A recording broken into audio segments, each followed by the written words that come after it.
Bonsoir. Aujourd'hui, j'ai décidé de faire une petite vidéo, même si j'ai peu de voix. Alors, je suis désolée pour ce timbre de voix tout à fait discutable. Mais c'est peut-être par une faute de temps aussi, qui fait que je me retrouve à faire cette vidéo peu après que j'ai été malade, parce que c'est finalement le temps où je me pose, où j'ai le temps de réfléchir, d'intégrer des choses, et du coup, juste après, j'ai envie de les partager forcément. Il y a des centaines de sujets qui me sont venus, et les choses viennent jamais dans le même ordre, et j'ai pas envie que mes vidéos deviennent des espèces de cours avec un sujet où je dois traiter dans l'ordre et tout ça. Le but de ces vidéos, c'est de partager des choses que j'intègre. Et forcément, comme n'importe quel humain, je n'intègre pas les choses sous forme de cours, de façon linéaire. Ça, c'est vraiment les premiers apprentissages mentaux et psychologiques qu'on peut avoir, qui peuvent être très mentaux, très, comment dire, très basés sur une forme de rationnel un peu involutif. On va apprendre en ligne et tout ça. Mais en fait, on se rend compte avec le temps que plus on avance, plus... Je vais mettre un micro, sinon ma voix va se fatiguer. Bon, je continue sans micro. Mes micros sont en chargement. Donc, ce qu'on observe, ce que je disais, c'est que plus le temps passe, plus, en tout cas moi, c'est ce que j'observe et ce que j'entends aussi en écoutant les personnes, juste les personnes que je croise et que j'écoute, ou les personnes que j'accompagne, les personnes avec qui je travaille aussi des fois sur des projets et on a des échanges. Et, mais aussi beaucoup de personnes que je vois sur les réseaux, parce que je passe aussi beaucoup de temps à veiller sur les réseaux. Ça m'intéresse de voir comment les gens partagent leur quotidien et évoluent par rapport à leur psychologie. Et en fait, ce que j'observe clairement et que je suis pas la seule à observer, c'est vraiment ce phénomène de... Quand on parle de neurodiversité, c'est ce phénomène où en 2010, des neurodivergents, il y en avait très peu, et puis ceux qui en parlaient, c'était un peu comme... parler de neurodivergence à cette époque-là, c'était un peu être la sorcière du coin. C'était un peu... on se heurtait à toute la résistance de la psychologie et de la psychanalyse derrière, qui allait nous dire: «Ah bah non, mais vous vous inventez des trucs merveilleux pour pas voir que vous êtes juste des gros névrosés».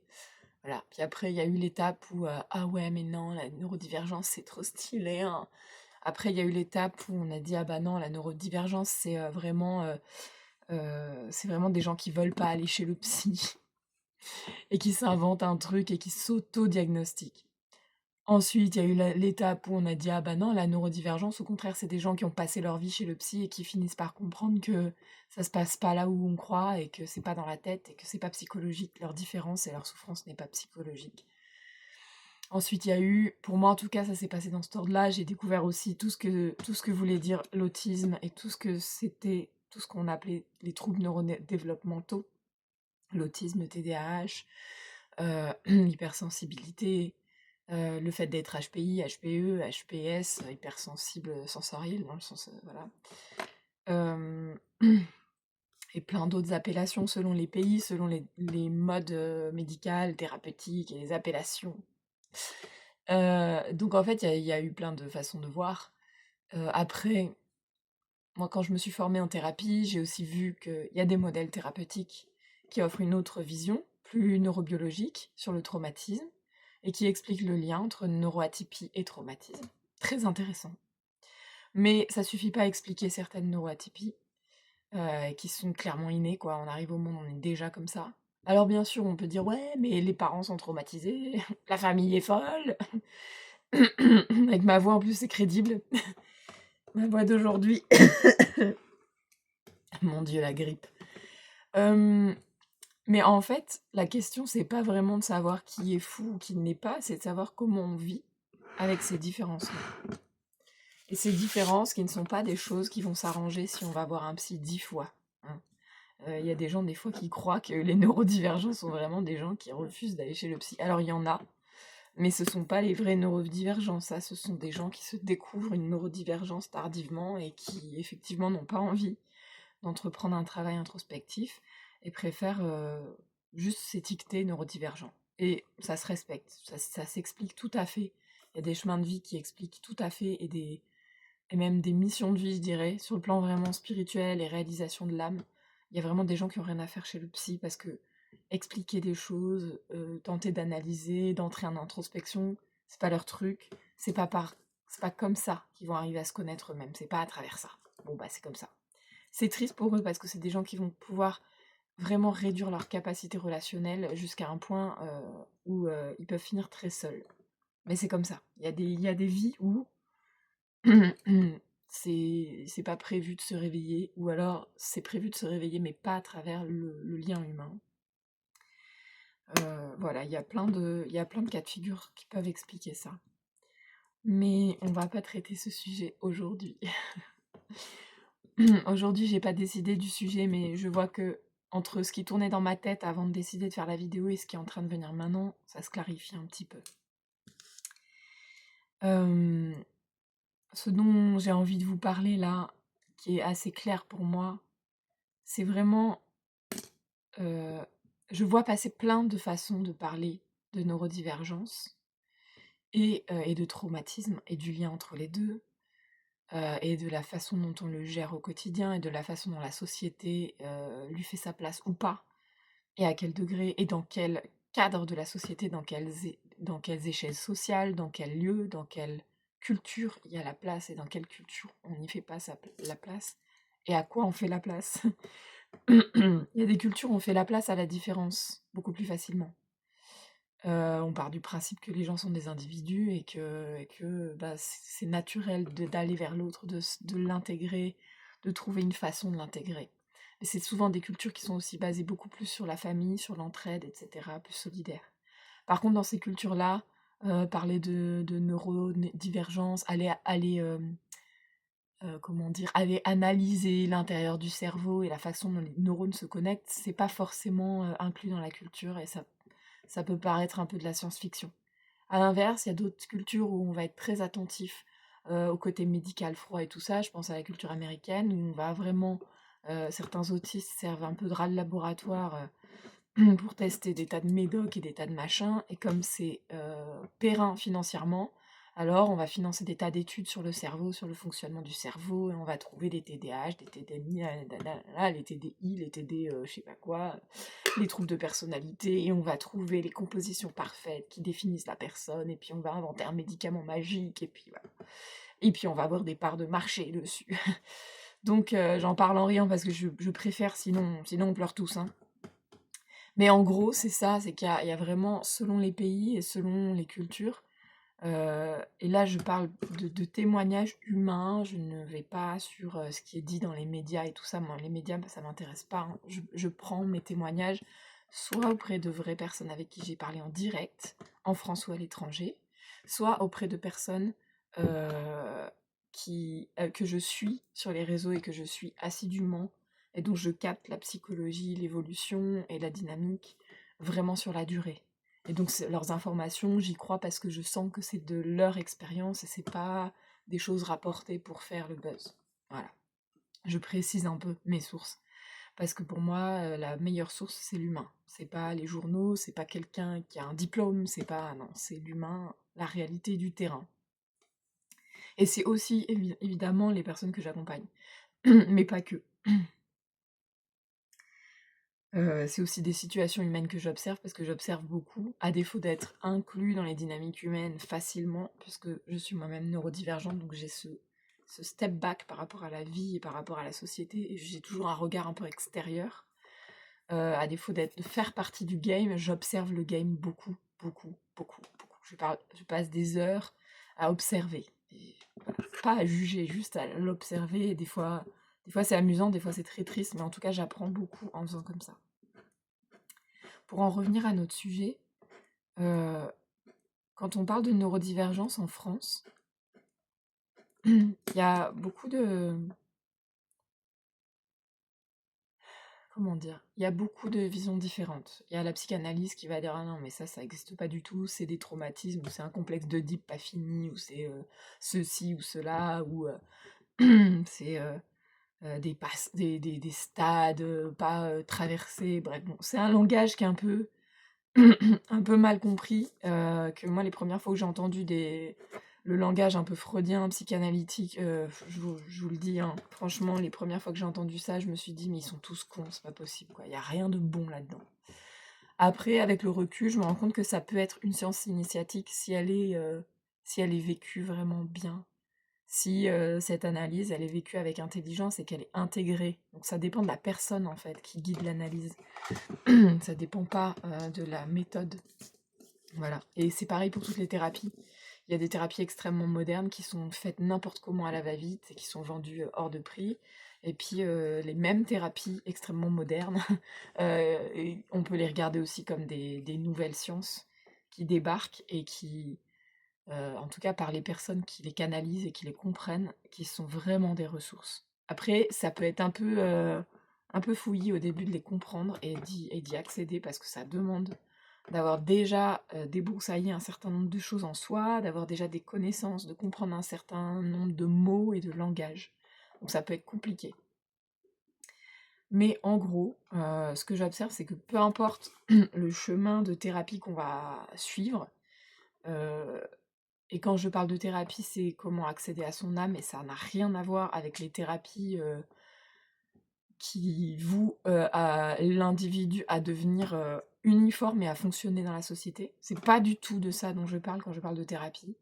Je parle uniquement des thérapies qui te permettent de te connaître, de mieux fonctionner pour te satisfaire toi. Alors pas dans le sens, satisfaction personnelle, développement personnel, ego, machin, mais vraiment dans le sens où tu vas faire ce chemin parce que toi, tu sens qu'il y a besoin de le faire et tu vas le faire pas pour s'adapter aux attentes que la société a de toi, mais pour trouver ta manière de survivre dans le monde ou de vivre mieux dans le monde ou en tout cas de mieux exister, mais de l'intérieur. Et ça, il y a un stade où tout ça n'a plus rien à voir avec le monde autour et avec la société. C'est vraiment un chemin que tu fais à l'intérieur de toi. Et au bout d'un moment, quand ce chemin il est assez avancé, tu gagnes en autonomie dans ce truc-là. Et cette autonomie, elle t'amène à vraiment faire le tri entre ce qu'on t'impose de l'extérieur et ce que tu sens juste de l'intérieur. Et ensuite, une dialectique entre l'extérieur et l'intérieur te permet de cohabiter en gros avec les autres terriens en pleine conscience, sans te battre sans arrêt et sans être toujours soit à lutter avec toi-même, soit à, à t'éteindre pour correspondre, soit à lutter avec les autres, et puis du coup pas avec toi-même, mais avec tout ce qui t'entoure. Et en fait, c'est quand je parle des thérapies, je parle de ces processus humains que tu fais accompagner avec quelqu'un qui te comprend, qui te capte et qui t'aide à rentrer en dialectique avec tout ce qui se passe en toi et qui t'aide à rentrer. Alors quand je parle de dialectique, ça veut dire que tu t'autorises à avoir un dialogue et à avoir des idées différentes en toi. Tu t'autorises à te dire, ouais, il y a une part de moi qui voudrait, je sais pas, se marier, avoir des enfants, avoir une vie normale, limite aller à l'église tous les dimanches et jamais se poser de questions, faire partie d'une communauté toujours la même, avoir confiance dans les mêmes gens sans rien interroger parce que j'ai trop besoin de repos, j'ai besoin que ma vie soit simple, j'ai besoin de pouvoir savoir où est Dieu et plus me poser la question, par exemple. Et puis il y a une autre partie de toi qui dit alors moi j'en ai plus rien à foutre de tout ça, je crois plus en rien, le mariage c'est hors de question, supporter le même cul toute la vie c'est pas possible, de toute façon l'amour ça n'existe pas, j'en ai rien à foutre, moi je veux être artiste, moi je veux être rebelle, moi je veux aller casser du CRS, moi je veux aller voilà. On a tous des parts comme ça, hein, vraiment, même les même les droitards, chevronnés, je suis sûre, que si vous êtes, issus de familles très conservatrices, je suis sûre qu'en vous, il y a un anarchiste qui a envie de lancer du pavé. C'est impossible autrement parce qu'on vit dans un monde qui est tellement morcelé qu'on a tous ces parts en nous qui se battent, heu, pour avoir, l'un un truc et l'autre. Et voilà, les anarchistes qui vivent en caravane et qui ont que la moitié des dents, je vous assure qu'il y a une part en eux aussi qui ont envie de vivre dans une petite villa cosy avec, mémère qui fait la cuisine tous les jours et de plus se poser de questions. C'est juste que c'est des parts qu'ils ont peut-être exilées très loin d'eux-mêmes parce que c'est ingérable, la guerre entre les partis. Donc voilà, c'était pour expliquer un peu l'idée de la dialectique, si vous voyez ce que je veux dire. C'est-à-dire que quand vous avez des parts très opposées comme ça en vous, qu'il y a une semaine où vous avez envie d'un truc et puis l'autre semaine un truc complètement opposé, vous pouvez vous dire «Ah, crise de l'adolescence, ah, crise de la vingtaine, ah, crise de la quarantaine». Mais en vrai, non, ça marche plus d'appeler les choses comme ça.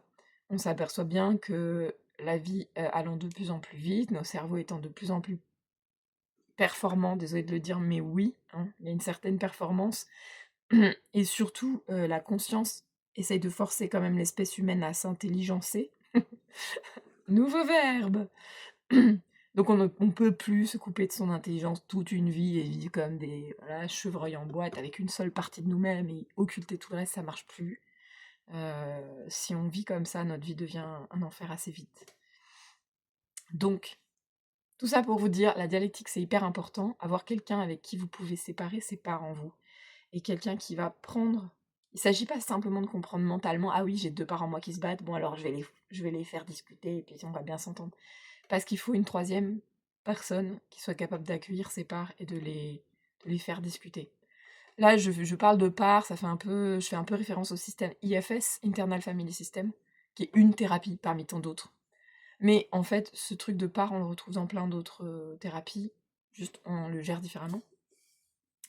Dans tous les cas, il y a d'autres thérapies où on ne parle pas de part, on parle juste de transfert. On va dire, le patient est toujours à la même place, le thérapeute est toujours à la même place, le patient transfère, le thérapeute accueille le transfert, et puis une fois que le patient retrouve de l'apaisement, le thérapeute, son boulot, c'est de lui redonner petit à petit les éléments qu'il a en sa possession, lui redonner sous une forme que le patient puisse accepter et intégrer. C'est une autre manière de travailler sur les parts de soi. Une fois que le panier est vide et qu'il est parti, hop, si on continue la thérapie, il va y avoir un autre moment ou un autre truc que le patient va amener, il va dire «Ah putain, ça c'est trop lourd», et il va retransférer.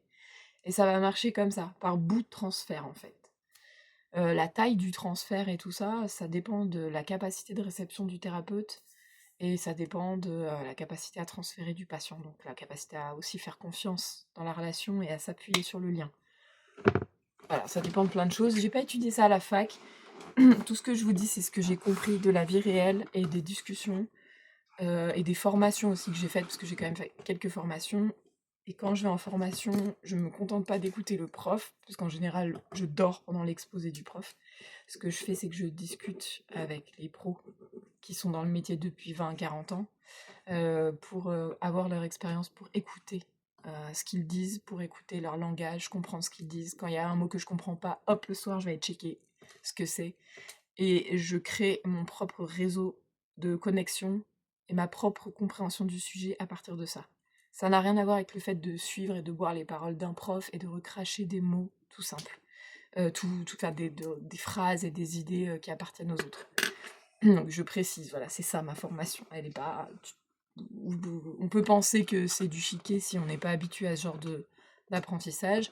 On peut aussi au contraire valider complètement ça si on est habitué à être un bon autodidacte. Moi je considère que je suis une assez bonne autodidacte et une très mauvaise élève. Donc c'est vraiment comme ça que j'apprends. Mais voilà, j'essaye de mettre des mots qui vous parlent pour un petit peu de débroussailler. Je cherche pas à donner une réponse absolue, mais de débroussailler et de mettre de la lumière sur le fait que non, il n'y a pas de définition totale sur ce que c'est qu'une neurodivergence. Il n'y a pas quelqu'un qui va vous dire oui, c'est de la schizophrénie ou non, c'est de l'autisme. En fait, ces mots-là, ils peuvent vous aider un temps, notamment à avoir une aide sociale, parce que vraiment, on est en France en tout cas, la société repère un peu par diagnostic, et il y a un peu des trucs de «Ah bah ce diagnostic, il est assez lourd pour nécessiter une aide, puis celui-là, il l'est pas assez». Bon ben, voilà, on est un peu con en France. Au lieu de mesurer réellement la souffrance qui nécessiterait des entretiens vraiment intelligents avec une personne et de prendre vraiment le temps d'entendre la situation globale, on a tendance à courir pour le diagnostic. Le diagnostic, il a la cote aussi parce que je vois aussi qu'il y a des personnes qui ça rassure, qui sont encore dans une recherche mentale, de compréhension mentale de ce qu'ils ont et de ce qu'ils vivent, et ça les rassure d'avoir un mot pendant un temps. Voilà, moi j'ai croisé des gens qui m'ont dit mais moi ça me rassure d'être diagnostiqué bipolaire ou borderline ou schizoïde ou TDAH, ça me rassure de savoir ce que j'ai, ça y est quoi, je dors mieux la nuit en fait. OK. Moi personnellement, ça m'a jamais rassurée ces histoires-là parce que je sais depuis petite que je suis multiple et que toutes les parts de moi qui émergent, qu'elles soient saines ou qu'elles soient problématiques, je me suis toujours dit, «Elles ont quelque chose à faire là». Je me suis jamais dit: «Celle-là, je vais la tuer, celle-là, je la veux pas, celle-là, elle est pas bien, elle est malade». Je me suis jamais dit ça. Je me suis dit: «Bon, celle-là, elle pose problème, à l'école, certes, mais quand je la mets sur scène, elle est merveilleuse. Bizarre. Celle-là, elle pose problème, pour, rédiger une dissertation de philosophie, type bac, mais par contre, quand j'essaie d'écrire un livre, elle marche. Bizarre».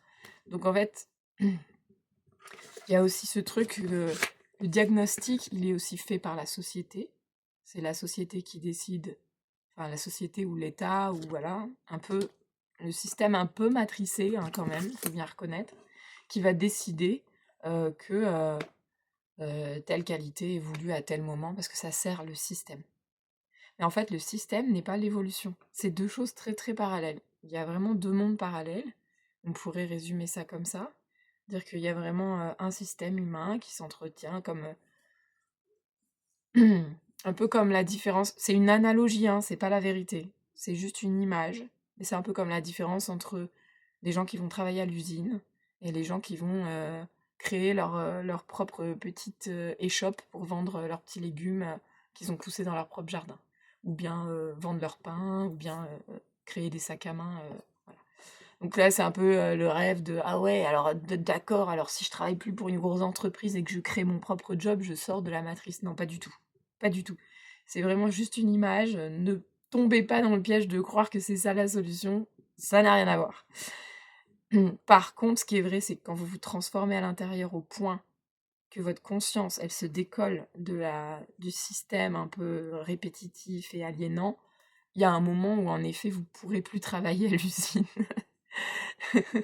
Ça veut pas dire qu'en vous mettant en auto-entreprise, tout va se solutionner, pas du tout, parce que vous vous retrouvez avec toutes les charges et toutes les choses qui vous tombent dessus d'un coup et il faut tout à coup gérer tout seul, donc ça peut être extrêmement flippant aussi. Et puis vous restez dans un système qui vous demande de toute façon d'être productif, de toute façon d'arriver à faire du chiffre parce que il faut survivre, il faut payer les charges, il faut payer l'appartement, il faut payer le local pro si vous en avez un, bon, voilà. Donc voilà, juste pour la parenthèse, hein, ne croyez pas ce qu'on vous dit quand on vous tire les cartes en vous disant «Mettez-vous à votre compte, ça va tout solutionner». Non, c'est pas vrai. Ça va juste vous mettre dans une galère qui vous permet de progresser. Mais soyez prêts à le faire, quoi, avant de le faire quand même. Ou à regarder les autres solutions que vous avez, les backups, la vie en communauté, partir en voyage, enfin il y a d'autres solutions. Faire du woofing, voilà, que de se foutre, en auto-entrepreneur alors qu'on n'est pas du tout un vendeur. Je parle pour moi là. C'est pas une solution qui est viable, c'est une solution qui devient nécessaire à un moment. Fermez la parenthèse. Notre sujet principal. Je reviens toujours au sujet principal, j'espère que vous arrivez à me suivre et que si vous ne suivez pas tout ce que je dis, c'est pas grave. J'espère que vous faites la vaisselle en même temps. Le sujet principal, c'était donc ça, je vais revenir au sujet qui a fait que j'ai décidé de faire cette vidéo au tout début et qui a fait que j'ai mis le portable sur le pied et que j'ai déclenché la vidéo. C'était la question de à quoi ça sert alors d'avoir un diagnostic en tant que neurodivergent? Si de toute façon, le diagnostic n'est pas tant réel que ça. Il n'est pas vraiment réel, il n'est pas palpable et surtout quand notre conscience évolue et quand on est en travail sur soi, j'aime pas le mot travail sur soi, mais quand on est à l'écoute de soi, on va dire plutôt ça comme ça, notre conscience va forcément évoluer. Et elle va faire évoluer notre corps, notre psychisme, notre cerveau, nos habitudes alimentaires, sociales, de vie, enfin voilà, ça fait tout bouger. Et quand on est dans ce processus-là, on peut se dire à quoi ça sert d'avoir un diagnostic. Bah, comme je le disais tout à l'heure, il y en a que ça rassure, ça permet de faire des paliers. Donc dans un premier temps, c'est «Oh mon Dieu, j'ai une pathologie. Oh, j'ai un diagnostic. Oh, j'ai un médicament». Ça rassure beaucoup le mental de se dire: «Il y a une solution». Donc au lieu de partir dans des tours à se dire: «Merde, j'entends des voix» ou «Merde, je vois tout en noir, j'arrive plus à penser quoi que ce soit positif, c'est l'horreur et tout ça, on peut se dire: «Non, ça va, j'ai un problème, mais il y a des médecins. J'ai un problème, mais il y a une solution». Ça peut tout à fait rassurer. Mais c'est sûr que si on reste accroché à la barre, on progresse pas. C'est sûr que si on reste accroché à des médocs, à l'hôpital psychiatrique, à l'idée que quand ça va pas, c'est aux copains de nous le dire ou à la famille de nous le dire, etc. Après, au début, c'est bien de pouvoir entendre ces trucs-là et évoluer. Mais après, passer un certain nombre d'années où on s'est déjà posé ces questions-là, la vie des autres, la vie des médecins et tout ça ne sert plus à rien. Ils vous laissent accrocher à la croyance que c'est les autres qui vont vous sauver, ou que c'est le médicament, ou que c'est un nouveau diagnostic. Il y a des gens comme ça qui peuvent passer leur vie à passer d'un diagnostic à l'autre, avant de se rendre compte que, tiens, pourquoi je cherche le diagnostic? Ah! Ah, parce que mon mental a besoin de... Ah, mon mental, attends, on m'a parlé du mental une fois. Oui, un mec qui revenait d'une retraite bouddhiste m'a parlé du mental. Il m'a dit qu'en méditation, justement, on observait le mental. Ah! Et le mec, il a 80 ans, il a passé sa vie à chercher des diagnostics et à 80 ans, ping! Il se dit, ça y est, je tiens le truc, il faut que je commence à apprendre à observer mon mental. Et là, il entre dans une transformation beaucoup plus profonde que juste... voilà. Et ça peut se faire par méditation, ça peut se faire par plein de choses. Il y a plein de techniques maintenant, il y a la médecine quantique aussi qui vraiment permet de décoller. Il y a des tas de médecines liées à des philosophies différentes qui vous permettent de, de développer cet état d'observation envers votre mental, envers votre corps, envers tous les phénomènes que vous vivez. Donc, moi, souvent, je défends, malgré tout, beaucoup les diagnostics autistiques, TDAH, etc. Parce que c'est des diagnostics qui ne valident pas la maladie, normalement, s'ils sont compris par l'entourage et par les gens. Quand on a un diagnostic d'autisme,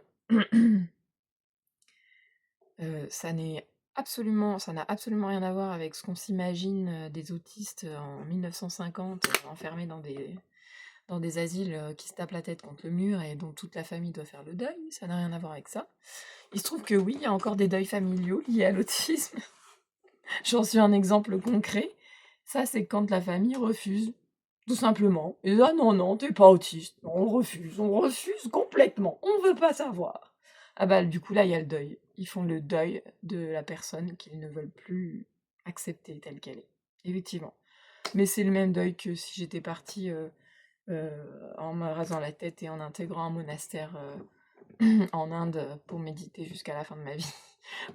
Ou même en France d'ailleurs, si j'étais partie chez les bonnes sœurs en faisant un vœu de silence, enfin voilà, ça aurait été le même deuil de toute façon. C'est un deuil qui est absolument salvateur, c'est que la famille ou l'entourage ne peut plus capter qui vous êtes. Le diagnostic de l'autisme, c'est ça, hein. C'est une façon de dire, là je rentre dans une phase d'évolution de mon cerveau et de mon être que tu vas pas comprendre.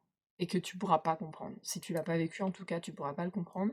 Et si tu l'as vécu, tu l'as pas vécu comme moi. Donc dans tous les cas, tu pourras peut-être l'accompagner légèrement ou comprendre certaines phases, mais jamais tout. Pourquoi je dis que un diagnostic d'autisme c'est utile? Bah parce qu'on vit, en fait, en France en ce moment, on vit dans une société qui est tellement laïque, qui est tellement, on est tellement loin de la morale, de la religion, des valeurs sacrées, etc.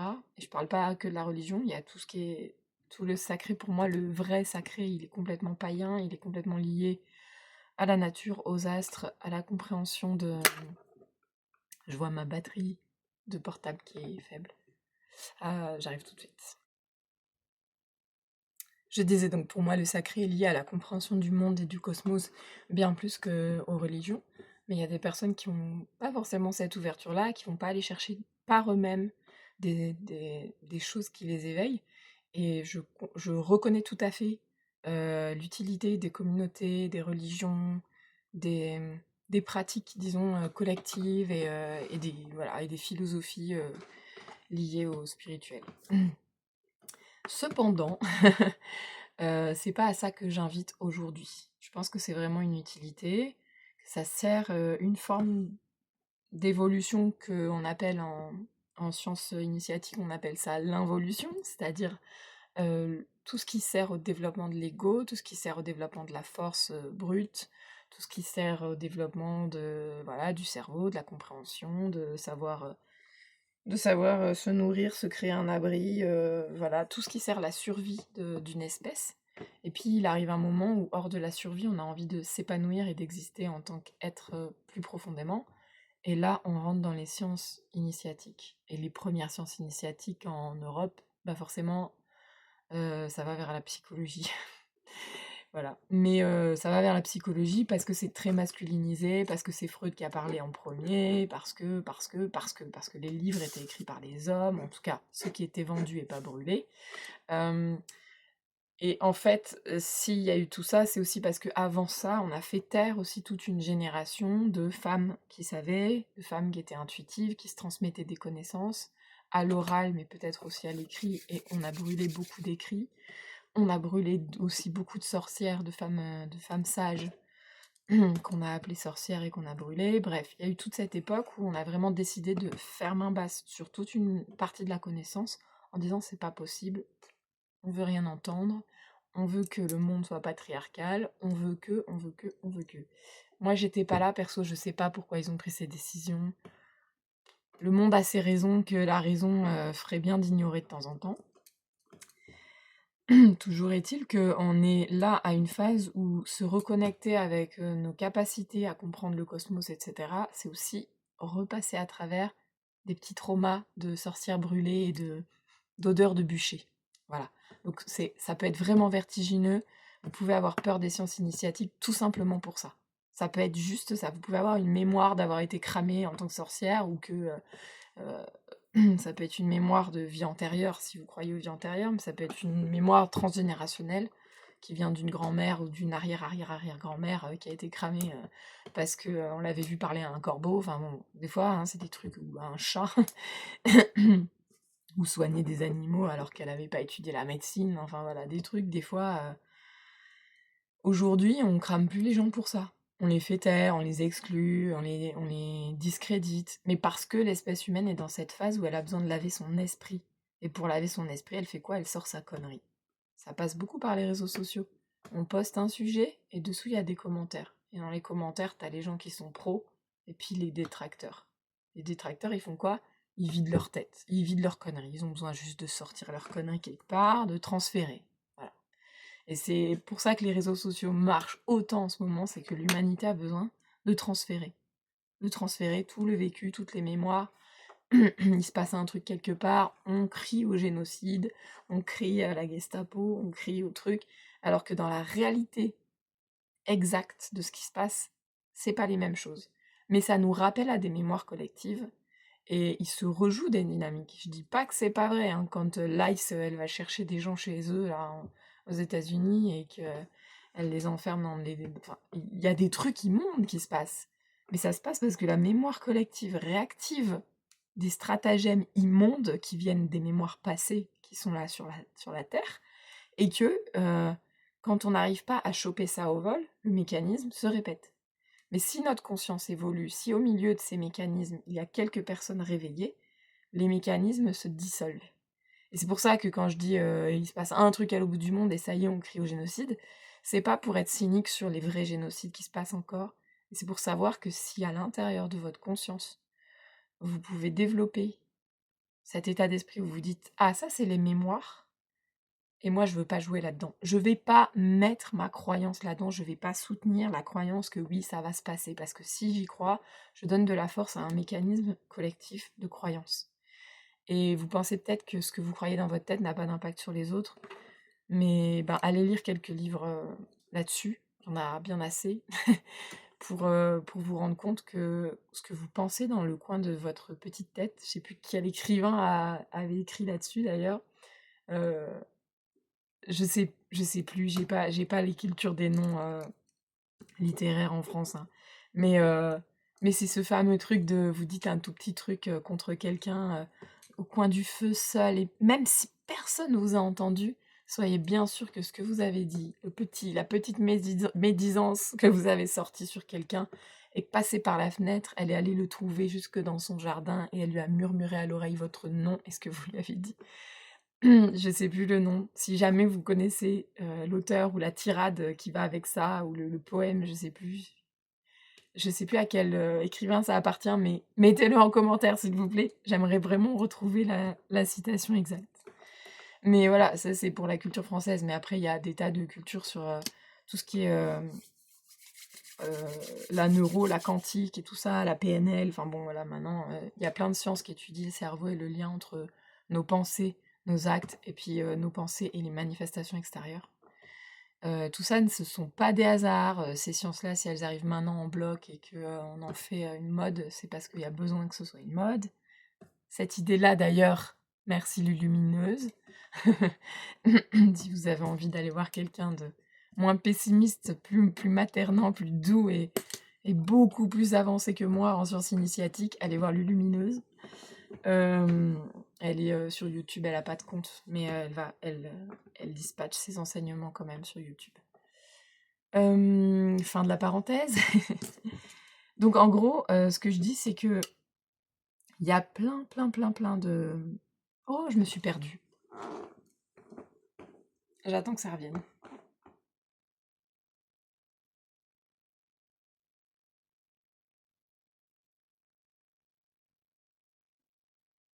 Profitez-en pour digérer parce que ça fait 36 minutes non-stop que je parle.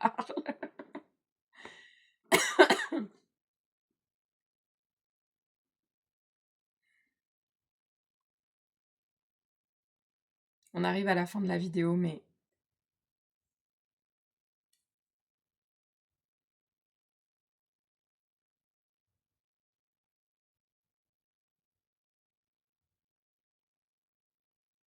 j'essaie de regrouper ma pensée. Peut-être certains qui ont écouté tout ce monologue ont très bien compris, très bien suivi ma pensée. Peut-être pour d'autres qui ont besoin de plus de structure, j'ai probablement ouvert des portes que je suis pas allée visiter et ça peut être frustrant. Je m'en excuse si c'est le cas.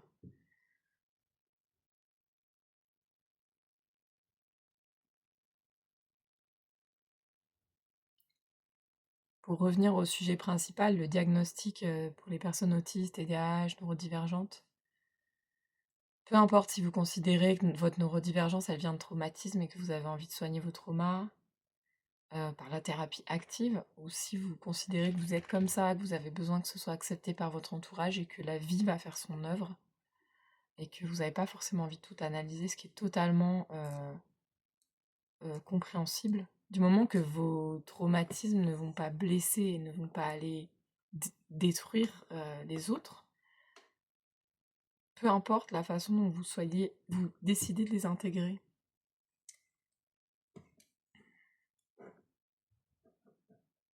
Et quand je dis traumatisme, ça peut être aussi de parler de neurodivergence innée, hors traumatisme. Je trouve intéressant la notion de traumatisme parce que pour moi, c'est comme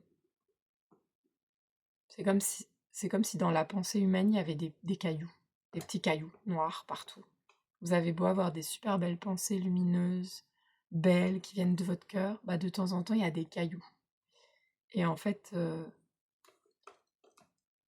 dans un mode de vie, comme je le disais, qui est très laïcisé, où les temps sacrés sont réduits à néant, on n'a plus le temps du sacré.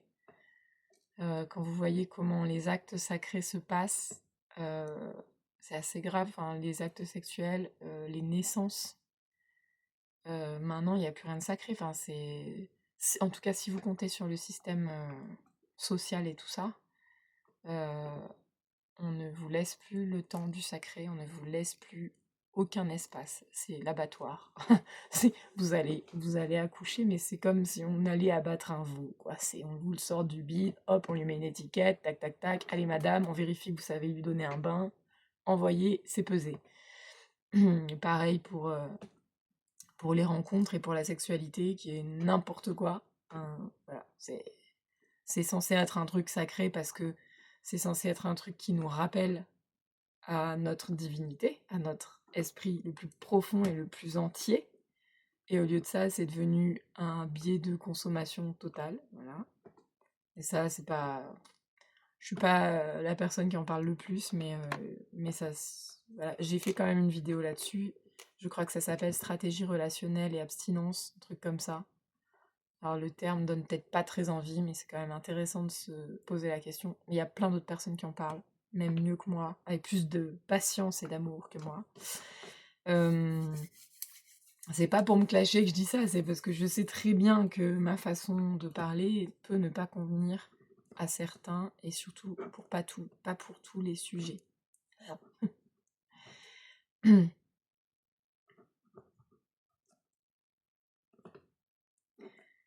J'aimerais juste terminer en disant que si vous-même avez besoin d'un diagnostic pour vous sentir apaisé, et essayez, faites-le. Mais n'oubliez pas qu'un diagnostic, c'est un autre humain qui regarde votre cerveau, un autre humain ou une équipe d'humains qui regarde votre cerveau et qui, d'après ce qu'il voit, vous fait un miroir. Mais c'est qu'un miroir. Et le miroir, c'est pas le miroir divin, c'est pas le miroir réel au sens pur de ce que vous êtes dans votre essence. C'est juste un miroir. C'est juste des gens qui ont étudié le cerveau et qui vont vous dire, voyez, là, dans votre cerveau, on voit qu'il y a tel pattern, et puis que quand on vous met face à cette situation, vous réagissez comme ça. Du coup, on en déduit que vous avez peut-être tel et tel trouble et tel truc. Ok, d'accord. Mais si vous effacez tout ça et que vous allez voir le chaman du coin de la montagne, il va vous dire: «Ah non, mais vous n'êtes pas autiste, par contre, vous êtes incarné avec un certain chemin de vie et là, vous êtes en train d'aller à l'encontre. Vous êtes, vraiment en train de prendre la piste opposée, donc c'est normal que ce soit dur en ce moment». Voilà. Des fois, les réponses sont toutes cons, mais il faut changer d'angle de vue pour comprendre. Et puis dans notre société, on n'est pas du tout habitué, vu qu'on a mis le sacré à part, on n'est pas habitué à entendre que la simplicité peut être la solution. On n'est pas habitué à écouter juste une grand-mère nous dire, tu sais, là, je crois que ce qui fait que tu souffres, c'est juste ça. Un truc tout con, quoi. Genre, c'est que t'as rien à faire dans le système éducatif là, pour les enfants. Là, c'est cool, tu veux travailler avec des enfants? C'est super, ok. Ce ressenti, il est juste. Ça veut pas dire que tu dois être prof dans le public. T'es pas forcément fait pour supporter ce que c'est que le goulag d'être prof dans le public. Je suis désolée pour le mot, mais franchement, ce qu'on leur demande de faire est pas correct du tout pour leur âme, hein, en tant que prof déjà. Donc vous imaginez pour les gosses ce que ça peut leur faire, quoi. Donc voilà, des fois c'est des choses toutes simples, mais il y a des gens, ils vont avoir besoin d'années de thérapie pour comprendre le pourquoi du comment. Présente! Et il y a d'autres, ils vont préférer écouter, le conseil d'un ami ou voilà. Mais en fait, ce qui compte, c'est l'état dans lequel vous recevez l'information, c'est l'état dans lequel vous êtes et votre capacité à vous dire, ok, tout ne dépend pas de la reconnaissance extérieure, tout ne dépend pas d'un diplôme ou d'un médecin, ou d'un prof, ou d'un parent, ou de la famille, ou du groupe d'amis avec qui on a fait toutes les teufs, alors du coup, on reste accroché, et puis même si ça nous rend dingue et malade, quoi. Il y a des gens comme ça, ils font siphon pour le groupe d'amis, hein. Moi, j'ai rien contre les groupes d'amis, c'est pas parce que j'ai pas de groupe d'amis que je suis aigrie, ok? J'ai pas des groupes, mais j'ai des amis. Le problème du groupe, c'est que souvent, si un groupe fonctionne, c'est parce qu'il y a des dynamiques qui sont instaurées et puis qui bougent plus forcément, qu'on remet pas toujours en question, parce que c'est épuisant. Et c'est ça qui permet que le groupe fonctionne. Mais le fait de ne pas remettre toujours en question les dynamiques et les fonctionnements, eh ben, ça crée aussi des déséquilibres grandissants. Et ces déséquilibres peuvent aller jusqu'à créer des maladies chez certaines personnes. Je pense, vous savez, dans les familles, quand les psys connaissent ce terme, on dit qu'un enfant, euh, pardon, je suis parasitée par quelque chose. J'ai pas envie de parler que des psys, ça me saoule. Les psys n'ont pas raison du tout, ils sont enfermés dans leur mental pour la plupart d'entre eux, je veux vraiment le repréciser. Ils n'ont pas la science infuse, ils ne sont pas la solution à tout. Il y a des tas de gens qui peuvent vous accompagner si vous avez besoin. Je le redis parce que vraiment, quand vous êtes en souffrance, si on vous dit d'aller voir un psy et que vous supportez pas l'idée, faites-vous confiance, mais cherchez autre chose, cherchez quelqu'un d'autre. Il y a des thérapies par le corps, il Il y a des gens, ils vous parleront très peu, ils vont juste vous toucher. Voilà. Vous vous allongez sur une table et vous touchez. Si vous n'avez pas envie de rentrer dans un truc thérapie machin où qu'on pense que vous êtes fou, allez voir juste un ostéo pour commencer. Allez voir juste un acupuncteur. Faites une petite démarche, demandez, cherchez, informez-vous, regardez une vidéo. Mais faites quelque chose pour retrouver votre sacré à vous. Je crois que j'arrive au bout de ce que j'avais à vous dire, j'ai plus de voix. Je n'avais déjà pas au début. Si vous avez des proches qui vous disent je suis autiste, mais oui, je suis autiste, mais putain, je suis autiste, mais putain, oui, je suis Asperger, mais putain, oui, je suis TDAH, ok, et qu'ils ont besoin que vous l'entendiez. Alors, jouez le jeu, s'il vous plaît. Imaginez que cette personne est en train de vous dire je conduis une Fiat, je conduis une Fiat, je conduis une Fiat, ou je conduis, je sais pas, il est en train de vous parler du modèle de voiture. Alors, pas forcément une Fiat, c'est peut-être pas le bon truc. Peut-être qu'il est en train de vous dire je conduis une Ferrari et que depuis toujours vous vous donnez des conseils comme s'il était à vélo. Depuis que vous le connaissez, vous lui donnez les mêmes conseils que s'il était à vélo. C'est-à-dire mais pédale plus fort, mais arrête de freiner, mais je comprends pas, mais ta dynamo marche pas. Et puis lui il est là, mais de quoi il parle? Je pédale. Mais il n'y a pas de pédale dans la Ferrari, il faut mettre du gasoil. Et puis, mais je freine pas. C'est pas ça du tout le problème, mais il comprend rien. Mais le gasoil, c'est quoi mon gasoil à moi, tu vois? Pour en arriver à ce questionnement, il faut déjà savoir que le mec qui est ton meilleur pote depuis la petite enfance et qui te donne des conseils parce que lui, tout va très bien dans sa vie, probablement qu'il est à vélo pendant que toi, t'es en Ferrari, quoi. Ou il est dans une Fiat Topolino et toi, t'es en Ferrari. Ce que je veux dire, c'est que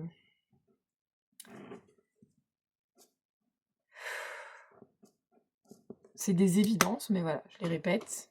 Les mêmes solutions ne peuvent pas convenir à chaque individu. Les conseils qu'on vous donne, ça vient que des expériences qu'on a vécues, et que s'il y a des trucs qui résonnent pas, et ben ça résonne pas. Après, ce que vous pouvez entendre derrière ça, c'est je vois que tu dysfonctionnes, ça me fait chier pour toi, j'ai vraiment envie que tu trouves une solution. C'est peut-être juste ça que l'entourage dit. Ça veut pas dire que vous êtes fou, ça veut pas dire que vous avez besoin d'aller à l'hôpital, ça veut pas dire que vous avez besoin de voir un psychiatre, ça veut dire que putain, il faut entamer une démarche pour vous-même. Parce que imaginez que vous êtes une Ferrari et que vous passez votre vie à l'arrêt à pas trouver comment pédaler, alors qu'en fait, il fallait comprendre qu'il vous faut du gasoil, que vous avez un moteur thermique et qu'il faut tourner une clé dans un, dans un démarreur pour vous mettre à fonctionner, mais à 1000 à l'heure, quoi, et à faire des trucs de ouf. Alors d'accord, polluant et tout, mais, mais c'est quand même, voilà, avoir une voiture rapide, ça peut quand même être très utile dans certaines urgences. Vous pouvez aussi sauver des vies. Et vous pouvez aussi réaliser des choses qu'un vélo ne fera pas. Donc passez pas votre vie à vous dire ah non, la neurodivergence c'est de la merde et tout ça. Enfin, en fait, on s'en fout. Si pendant 6 mois vous estimez que vous êtes autiste et qu'après vous dites non, finalement je le suis pas, on s'en fout. En fait, on s'en fout. Bien sûr, on vous jugera, bien sûr, les autistes, les vrais autistes vont vous balancer la poire à la gueule. Bien sûr, votre famille va vous dire ah bah t'es mytho, puis tu vois, on t'avait dit que t'étais pas autiste. Bien sûr, bien sûr, bien sûr. Mais en réalité, ce que vous dites quand vous dites je suis autiste, c'est mon fonctionnement actuel est trop différent. Tu le comprends pas. Je te demande de l'étudier parce que là, c'est dangereux pour moi ce que tu fais avec moi. Voilà. Donc, si tu veux fonctionner avec moi, tu étudies ce fonctionnement, tu fais un petit effort. Parce que moi, j'en fais des gros, je peux pas faire plus. Donc c'est ça la demande sous-jacente en fait. Voilà les amis. Quelle familiarité. Mais j'espère que je vous ai pas trop ennuyé, que ma voix de canard vous aura bien distrait. Si vous me connaissez pas, je me suis même pas présentée parce que des fois je fais les choses à l'envers. Donc je m'appelle Flore Alice Alcio. J'ai un site internet qui récapitule un peu tout ce que je fais. Je mets à disposition beaucoup de choses gratuites, des vidéos, j'écris des livres qui sont téléchargeables gratuitement sur mon site et qui vraiment permettent de guider pas à pas les processus initiatiques. Donc il y a beaucoup de livres qui sont encore en rédaction, en correction, en téléchargement, enfin c'est des livres canalisés hein, pour la plupart. Mais il y en a 2 qui sont déjà disponibles, que vous pouvez soit en m'envoyant un mail, parce que je suis pas Amazon, soit vous m'envoyez un mail en disant: «Je veux le livre édité, écrit papier» et vous me l'envoyez à cette adresse et je vous enverrai un lien pour que vous puissiez me payer, pré-réserver le livre. Ensuite, je le fais imprimer pour vous, je le dédicace et je vous l'envoie, OK? On fait les choses bien, maison. Soit, vous avez pas besoin de tout ça, vous préférez lire le livre gratuitement sur le site en le téléchargeant et c'est OK pour moi. Il y a pas de problème pour ça. Moi, c'est des choses que je mets à disposition pour que l'humanité aille mieux et mieux va l'humanité, mieux je me porte personnellement. Donc tout me va, voilà. Il y a aussi des choses plus artistiques, que vous trouverez sur mon site et également, la possibilité des accompagnements. Alors ne soyez pas surpris, sur mon site, j'ai pas les prix de mes accompagnements. Pendant quelques années, je les mettais. Là, c'est terminé, je peux plus. Parce que je mettais un prix bas, les gens pensaient que j'étais débutante, alors que ça faisait déjà 15 ans que j'accompagnais et que j'avais eu des initiations et des accompagnements pour moi-même, donc j'ai été vraiment drivée et tout, je savais exactement de quoi je parlais. Puis les gens, ils me prenaient pour une petite débutante de, de 13 ans et demi, enfin, c'était insupportable pour moi, ce décalage, voilà. Ou alors des gens, ils avaient les moyens, puis ils me sous-payaient parce que voilà, ils me sous-estimaient. Et du coup, le problème à me sous-estimer, c'est pas pour mon ego, le problème, c'est que du coup, ils ne croient pas ce que je leur enseigne, donc ça marche pas. La relation d'aide ne fonctionne pas. Et puis à l'inverse, il y a eu des périodes où j'ai mis des prix justes, qui étaient à la hauteur de mes capacités, connaissances et du travail que je fournis en accompagnement. Et puis en fait, ben, les gens étaient même pas à partir du moment où ils voyaient un prix, élevé quoi, enfin qui valait ce que ça valait, ils partaient du principe que c'était une arnaque. «Ah bah, le prix est trop haut, c'est forcément du bullshit». Donc en fait, on sait plus quoi dire. Et puis alors, il y a aussi la technique, «Ah bah non, bah vas-y, je me fais pas payer. Allez, gratuit». Ah bah alors là, c'est le meilleur moyen de tomber malade, crank, et puis de pas en vivre et puis après que la société te tombe dessus en disant: «Mais pourquoi tu fais pas d'argent comme tout le monde?» Voilà. Donc le résultat, c'est qu'il y a pas mes prix. Je vous reçois dans une première consultation qui dure entre un quart d'heure et 30 minutes, selon le besoin. Et c'est vraiment un espace pour que vous me disiez vos besoins, pour que moi, avec vous, on explore les questionnements qu'il y a et les besoins qui sont là. Et à partir de là, on trouve un chemin d'accompagnement qui vous convient et qui me convient aussi. On est deux dans le bateau. Donc voilà, moi j'ai mes critères, j'en parle quand je vous rencontre. Et enfin mes critères, pas dans le sens où je choisis les personnes sur des critères, mais dans le sens où j'ai des besoins dans ma posture d'accompagnante. Je peux pas tout supporter et tout faire. Donc ça, c'est mis au clair au début. Ensuite, on peut fonctionner par devis en disant, bah là, on va partir sur 5 séances de coaching. Hop, je vous fais un devis, vous le validez, et vous payez soit un pack, soit vous payez à la séance. Toujours selon vos revenus et tout ça. Je peux me permettre encore de faire au cas par cas. Et voilà. Il y a plein de manières. C'est en fonction de vos besoins, en fonction de vos revenus. On trouve un accord qui convient aux deux. Je peux pas vous dire mieux. Ça paraît un peu mystérieux tout ça, mais c'est comme ça que ça fonctionne. Je fonctionne comme ça, je n'arriverai pas à fonctionner autrement, ne me le demandez point. Ok. Quoi d'autre? Donc voilà, tous ces trucs sur l'accompagnement, sur le consulting, donc c'est ce que j'appelle le consulting en vision et stratégie vibratoire. Consulting parce que c'est pas de la thérapie, c'est vraiment vous aider à éclairer et à voir mieux. Alors après, on peut enchaîner sur un suivi plus thérapeutique si vous avez besoin et s'il y a une demande. Mais dans un premier temps, je me place pas en tant que thérapeute avec vous, j'observe et je vous apprends à regarder par vous-même là où vous décidez d'aller. Qui peut être tout à fait, il y a des tas de chemins qui mènent à la connaissance de soi et qui ne sont pas thérapeutiques au sens français du terme. Voilà. Je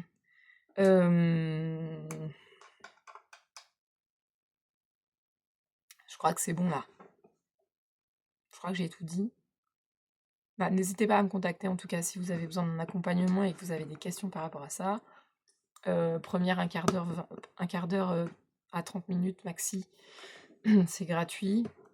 Et après, on part sur des devis ou des formules qui vous conviennent et qui me conviennent. Et c'est payant, mais j'adapte en fonction de vos possibilités, on adapte la forme, en fait, tout simplement. Et vraiment, dans les formes d'accompagnement, il existe plein de choses. Téléphone, visio, je peux me déplacer aussi sur certaines. Quand ça concerne plusieurs personnes, je me déplace. Je fais pas trop en ligne, sauf éventuellement un couple ou des choses, voilà, des personnes qui sont vraiment à équivalence au niveau du pouvoir et qui décident d'avancer ensemble, ça on peut le faire en ligne. Mais dès qu'il y a des rapports parents-enfants ou personnes âgées, enfants qui s'en occupent, etc., là, en général, je me déplace. Après, il y a aussi tout le travail que je propose aux entreprises, aux groupes, aux communautés, aux associations qui vont avoir des problèmes en interne dans la communication ou des trucs de fonctionnement qu'ils n'arrivent pas à résoudre. Donc là, je fais des audits, encore une fois, consulting, pas thérapie, pas voilà. Je fais un audit, je viens voir, j'écoute, je regarde, je note, je propose quelque chose et après, à vous de voir si vous souhaitez être accompagné aussi en tant que groupe ou pas. Et pareil pour le système de paiement, je m'adapte au fonctionnement. Si vous êtes une entreprise avec de l'argent disponible, et ben, vous me payez sur facture dès le départ, ou voilà, ou une partie au départ, une partie à la fin. Si vous êtes une communauté autogérée, vous avez besoin de plus de temps parce que votre système économique ne permet pas de tout sortir d'un coup, et ben on adapte.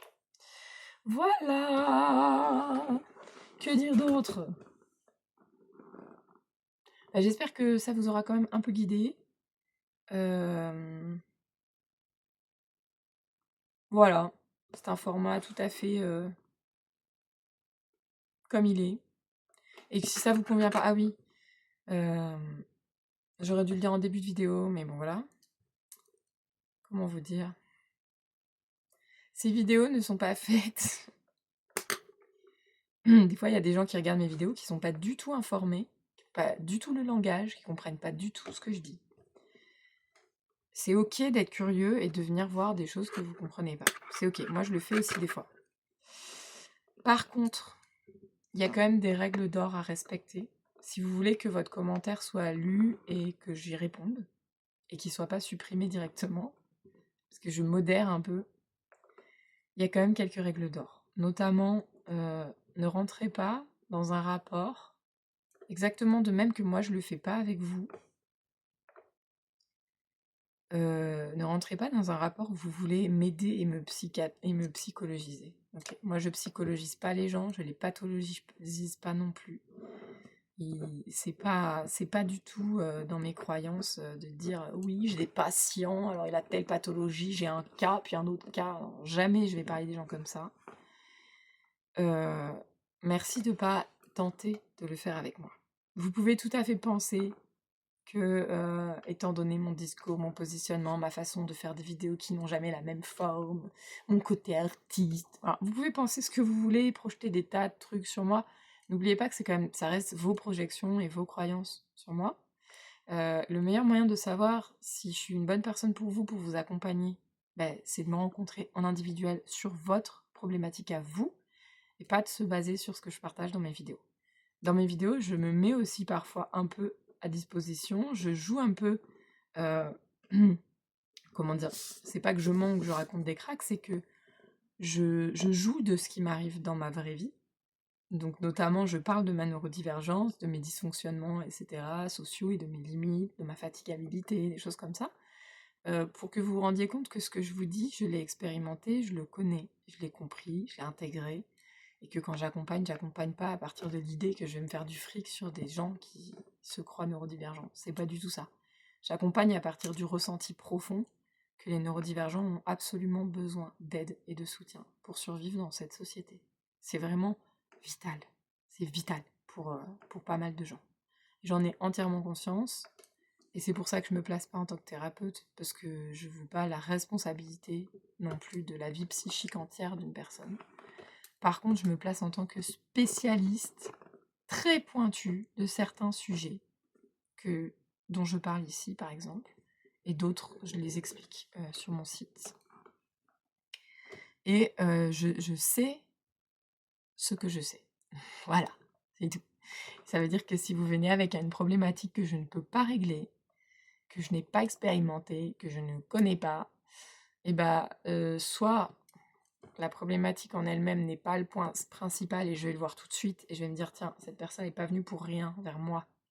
Elle est venue vers moi parce que ça touche à autre chose que ça, par contre je le connais bien et que si on le met en lien, ça va résoudre le premier problème. Ou alors, je vais me dire là, je suis peut-être pas la bonne personne et on va en parler ouvertement. Moi, je vais pas me faire des sous sur des gens qui se sont trompés de thérapeute. Pour m'être trompée de thérapeute des centaines de fois au début quand je cherchais de l'aide, j'ai vraiment pas envie de faire vivre ça aux gens. D'ailleurs, à ce propos, dans mes consultings, je propose toujours une réorientation vers des personnes. Même si avec moi ça match à fond et tout, je ne veux pas être le seul lien qui vous retient à votre vie, ok? Je ne veux pas cette responsabilité. Je peux prendre l'entière responsabilité de vous aider, de vous faire connaître mieux votre esprit, de vous faire intégrer des choses que moi je connais les processus pour les intégrer. Par contre, quand ça dépasse mes moyens, je réoriente si je peux. Et si je peux pas, je peux vous aider à chercher, je peux vous soutenir dans la recherche de quelqu'un qui vous aide. J'ai vraiment à cœur que les personnes sensibles, neurodivergentes ou simplement en processus d'éveil ou en conscience soient aidées parce que c'est vraiment dur là. Ça peut être vraiment dur ce qui se passe en ce moment, je le vois. Voilà. Moi, je remercie le ciel de m'avoir réveillée avant, j'ai pris de l'avance. Mais ce qui se passe en ce moment sur la planète, c'est pas rigolo.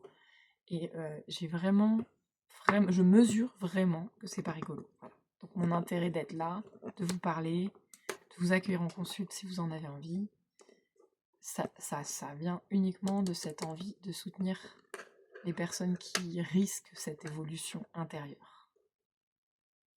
C'est un risque, on a l'impression que c'est un risque en tout cas au début, et je sais que ça peut vraiment faire flipper, et je sais qu'être accompagné par quelqu'un qui connaît, ça change énormément la donne. Voilà. Sur ce, je vous invite à liker la vidéo pour qu'on se revoie. Je poste pas très souvent. Vous pouvez aussi cliquer sur la clochette. Je sais pas où elle est, hein. Moi je suis pas une youtubeuse. Hein. Mais il y a une clochette quelque part. Sur la page, pas dans l'écran. Pour que quand il y a une prochaine vidéo, vous la voyez apparaître. Vous pouvez commenter, me dire ce que vous avez pensé de cette vidéo. Pareil, n'entrez pas dans le jugement avec moi. Je suis une hypersensible, je peux m'énerver. Entrez plutôt dans le partage, dites ce que vous n'avez pas compris, posez des questions sur les choses que j'ai dites et qui vous semblent bizarres ou obscures ou qui vous semblent pas coller à votre réalité ou que peut-être des choses que j'ai oublié de préciser et que vous avez envie de dire oui alors là, il y a aussi ça, voilà. Des idées que vous avez envie de partager, aidez-vous entre vous, bref voilà. S'il n'y a aucun commentaire, il n'y a aucun commentaire, ça arrive très très souvent, c'est pas grave. Les sujets psycho, c'est toujours difficile de commenter les vidéos au début. On a l'impression, on se dit toujours oh mais si quelqu'un que je connais tombe sur mon commentaire. Bon, je vous le dis moi, ce quelqu'un qui vous connaît, qui tombe sur votre commentaire, ça veut dire qu'il s'est intéressé à la vidéo, qu'il a regardé la vidéo et ensuite qu'il a lu votre commentaire. Donc il est déjà dans le sujet. Et puis ça peut même... vous pouvez même rencontrer des amis. Donc voilà, soyez pas trop frileux. En vrai, on s'en fout. L'idée, c'est d'aller bien. C'est tout. Donc voilà, abonnez-vous, commentez, faites tout ce que vous voulez. Abonnez-vous à la chaîne et activez la clochette. Et puis c'est tout.